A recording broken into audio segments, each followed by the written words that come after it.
You this. You were born in Taiwan, a capitalist society. You moved to the US.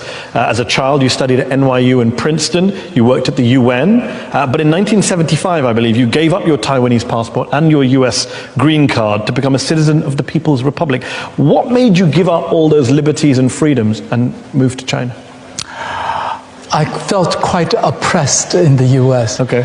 I participated with Martin Luther King in the Civil Rights March in 1968. Wow.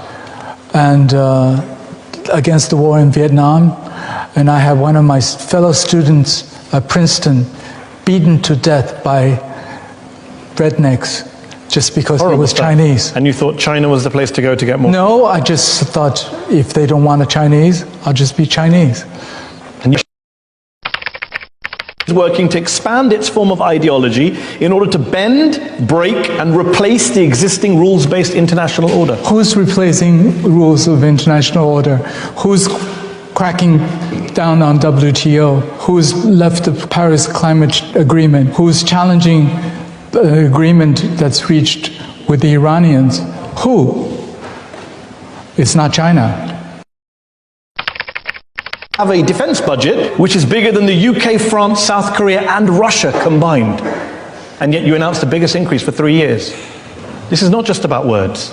Oh, when the US still continues to challenge, as they do, for entering Chinese territorial waters, however you look at it, the total amount, it is still insignificant compared to US spending. Insignificant, but you spend more than the UK, France and Russia combined, 3 nuclear powers. The 3 nuclear powers in terms of population, that's up to how many? What's population got to do with your military spending? You have a big population, we know that. What's that got to do with your military budget? Per capita spending is... Oh, India has a huge population. They spend a quarter of what you spend. They wish they had the money to spend more. Okay. Let's talk about something where it doesn't directly involve the United States, the South China Sea arbitration. Vietnam, Indonesia, Brunei, the Philippines, they've all been upset with Chinese behavior in the South China Sea, with China taking these reefs. All the discussion about South China Sea has been so-called freedom of navigation.